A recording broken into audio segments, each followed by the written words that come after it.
All right, let's go live. Good morning, everyone. Happy Saturday. Today we're going to talk about AI. If you've been on this earth long enough, we start to talk, talk told about early adoption. Eventually, it grows a curve called hype phase. At some point, hype dies down. Then eventually, what happens? Hype, even though it's quieted down, the I should say hype reality, real phenomenon, hyped up back here begins to start to do this. To give an example of that, remember the dot-com boom, where people talking about the new economy,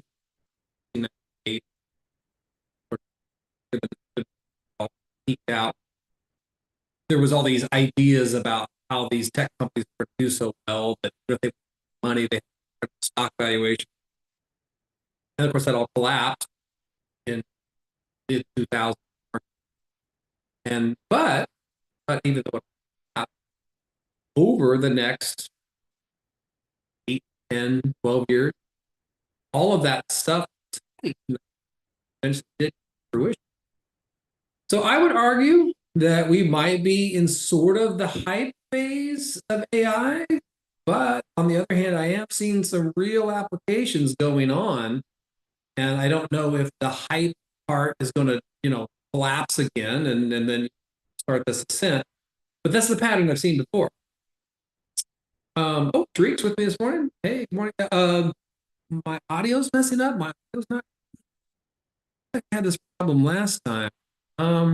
See, maybe get the microphone a little closer to me. Let's see if that helps. So, Tariq, how's my audio now? Is it? I mean, I can see my audio equipment has got energy. Yeah, testing 1, 2. And my Zoom has audio coming out. So, not sure what's going on there. Anyway, well, I hope the audio is okay. And yeah, in case you guys are wondering, broke my pinky. I think last time I was on, I had like a big old noxious blue thing on. So I broke my pinky trying to help kids learn to ride a bike. Anyway, we're a few weeks in. It should be getting better pretty soon. All right. Well, anyway, back to what I was saying though, is that so you have these hype cycles, the hype and adoption cycle, early adoption, hype, comes down, and kind of goes back to kind of this smoldering thing that eventually begins to grow. So if you think about the hype that happened around the dot-com expectations of 99 and 2000, and that all collapsed. But those things actually did happen. It took about 10 years, but a lot of the things that they thought were going to happen around the dot-com phenomenon eventually did happen. Voice over IP did kind of the same thing. Oh my God, in 2005, 2007, everyone was talking about voice over IP. The reality is that it wasn't ready. A lot of the networks just did not have the quality of service in place to effectively handle it so that the conversations were good most of the time. Actually, they were bad. But eventually they got their crap together. And by the time it got to be about 2015, 16, it finally came around. And then now voice over IP is pretty much a staple of most of our corporate voice communications. Well, anyway, so I think this is where we're going to go with AI. And so having said that, what I believe will happen is that we are sort of in a semi-hype phase. I'm a little surprised though because there are real tools out there now that are actually being used like all the time in AI. So the adoption happened maybe a little faster than I thought it would. But what I'm trying to tell you is that the real mass ubiquitous implementation of AI in our daily lives will probably be in full force in about 5 or 8 years. And so now this goes back to the title of my live stream, which is AI coming for your job? Well, it is and it isn't. I think what's happening is there's a lot of people running around saying the sky is falling, because, oh my God, I'm a coder for a living, but now Chat GPT can write code for me. Okay, maybe that's true. But instead of being worried about that AI is going to take your job, would it make more sense to say, I want AI to help me do my job even better? And that's the way I'm looking at it, is I'm trying to look at it as what tools are out there that I can learn to master to get AI to do the grunt work for me so that then now I can use this to do even higher level things that the AI can't. Now, granted, there's certain things AI can do really, really, really well that maybe even in my best days, this little gray matter can't do. That's fine. But rather than seeing it as the enemy, I'm trying to see it as the sort of a partner, but sort of more like a like a helper. I don't want to be on equal footing with AI. I want to be here. I want AI to be here as my helper. That's what I want to happen. So where I'm kind of going next is the let's ask ourselves, what are we doing today that could be threatened by AI? And what are we going to do in the future to create that relationship I just talked about, where I'm in the one in the driver's seat because I'm the human. I can do human things that AI can't. And how can I make AI my co-pilot? I didn't mean to make a pun there. You know, familiar with what Microsoft's AI thing is called Copilot. So anyway, I wasn't trying to steal Microsoft trademark there. Well, anyway, so I won't go into specifics because I'm going to be honest with you. I haven't spent a lot of time mastering these. One that I did work with a lot about in my day job was this product called Cognigy, which is a chatbot AI tool. And essentially, what you're doing is you, the human, are trying to decide what the end goal is, and then you're teaching Cognigy to learn what the intents of the caller or the chatter are. So, for instance, when the person who comes to the chat window in the website, or it could even be voice automated voice over a phone line, is you're trying to tell Cognigy this is a chat window or a telephone line for an airline. And so therefore the topics will be related to things like flight schedules, bookings, ticket purchases, missed flights, reschedules, things of that nature. So you, the human, are in the driver's seat teaching, or not teaching, but kind of dictating to the AI tool what it is you want the AI tool to look for. And once you determine what that intent is, they call it intent, is to then, frame the context of what would be next. Okay, so there's an example where I'm the programmer in the driver's seat, and believe me, I'm not a programmer, but the Cognigy tool is not really like code. It's more drag drop. Is that I'm the one in the driver's seat, and I'm letting AI do the hard work for me. Now, before AI, I probably could have written a lot of that stuff if I was a coder, and it probably would have taken me months or how long.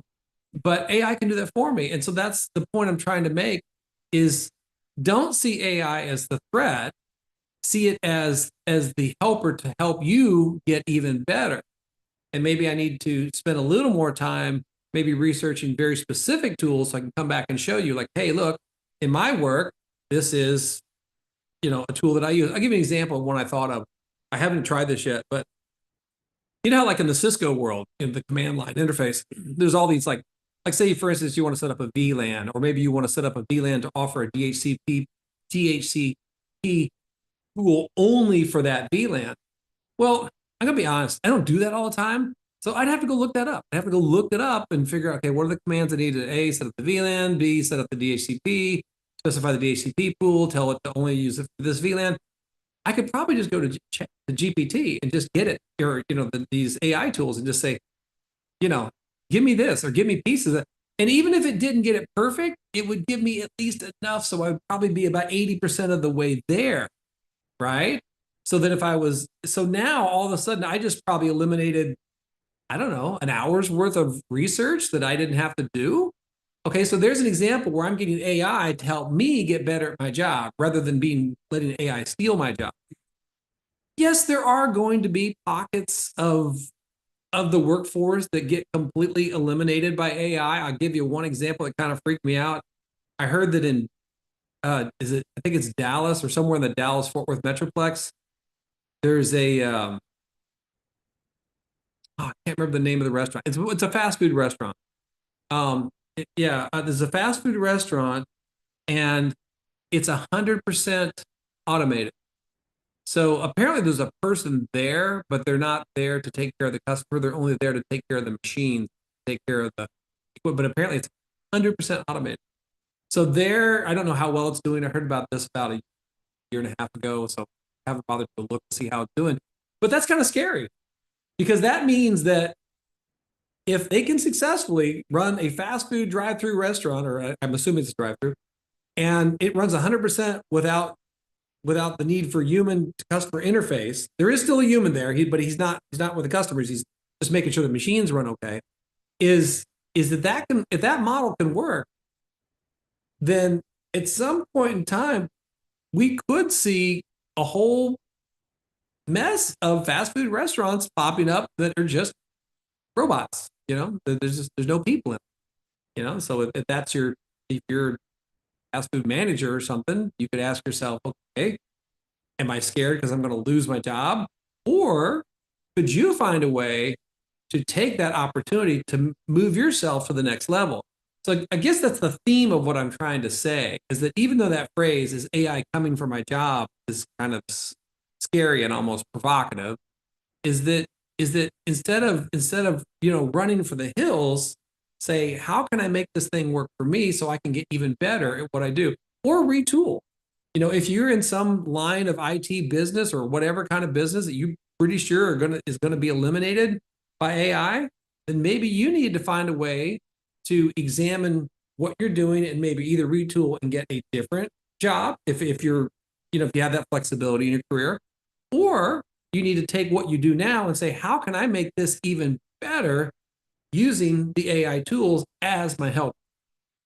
All right.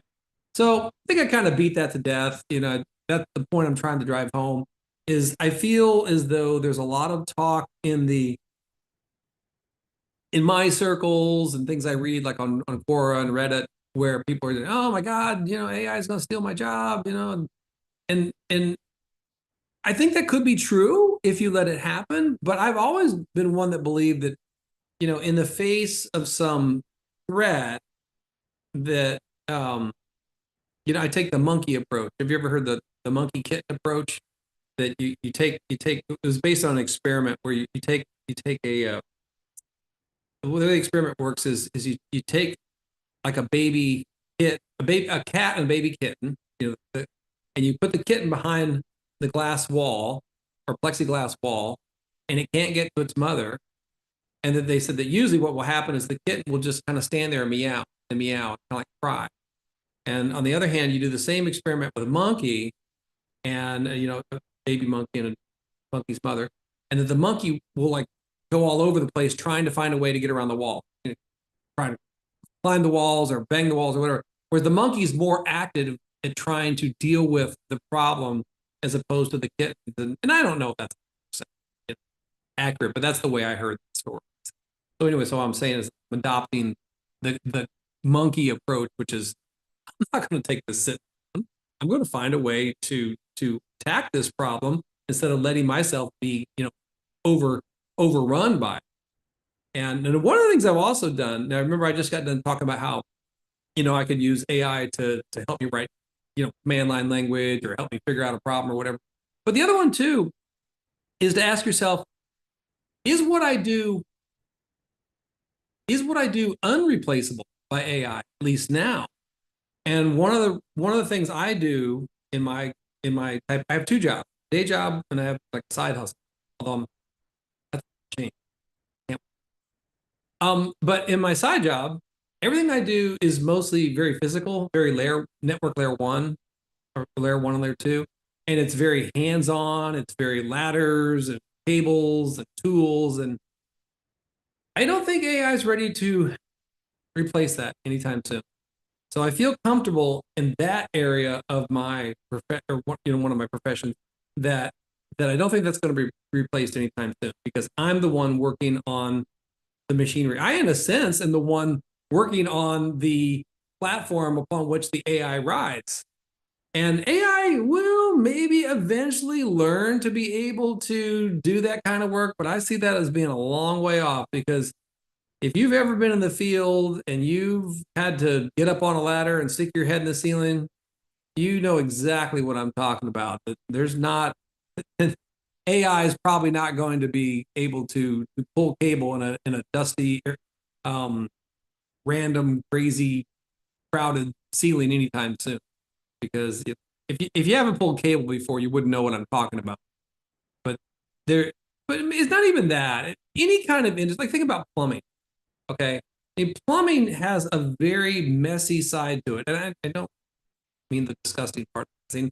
I mean that you think about like a structure and the way that the pipes have to run, and then the way pipes might have to go around something and go under something and then go into the foundation and come back up out of the foundation and go up a wall. It's going to take AI robotics long time to get to the point where they're going to be able to deal with that as well as a human can. Because humans are very good at dealing with random situations. We're very good at dealing with messy situations. And I think part of what goes with that is our discretion, knowing we, we have discretion that tells us to know when to do one thing or another.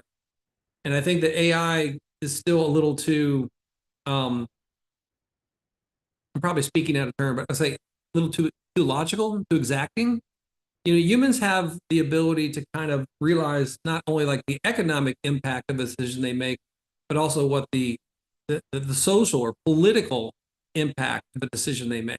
I don't know how good AI is yet with understanding the politics of doing something one way versus another. It's one of the things that's kind of made me wonder about self-driving cars is that as you get enough self-driving cars on the road, I think that's going to be a real problem with cars that don't have self-driving, where they're just driven by a person, because people have behaviors and habits and tendencies.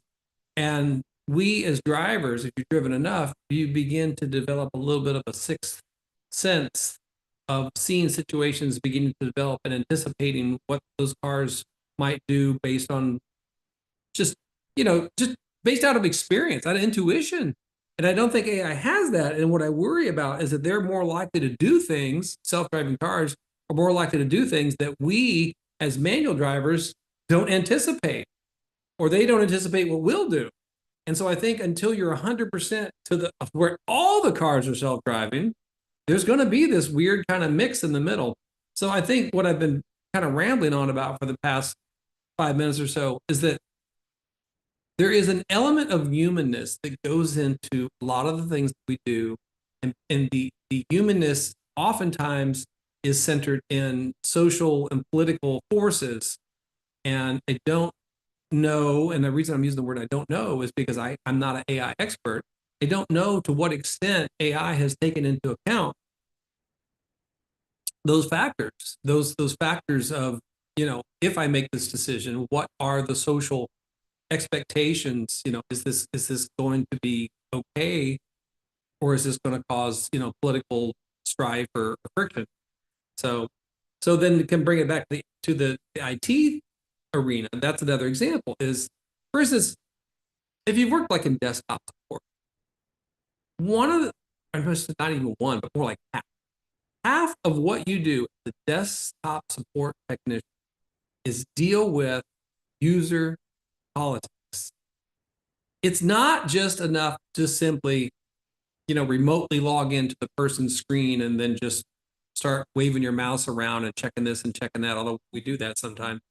But there's an element of how much in a hurry is this person? How significant is this issue? For instance, if it's really significant, are they okay waiting a half an hour for me to get to the bottom of it? Or maybe they got a meeting to go to in 10 minutes and it's not that big of a deal. All right. So there's an example where the human intuition, based on experience, based on your interpersonal skills, will know to what extent to take your troubleshooting or corrective methods and how much time to take up.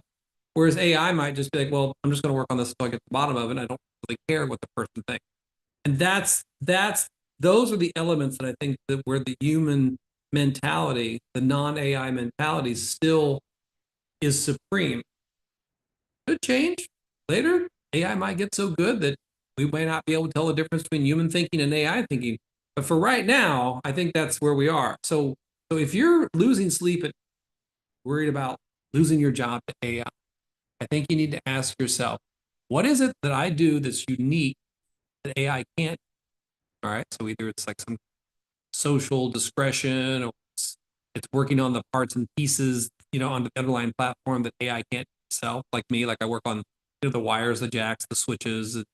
Um, or it's that you're leveraging AI to be your helper so that you can take your abilities to the next.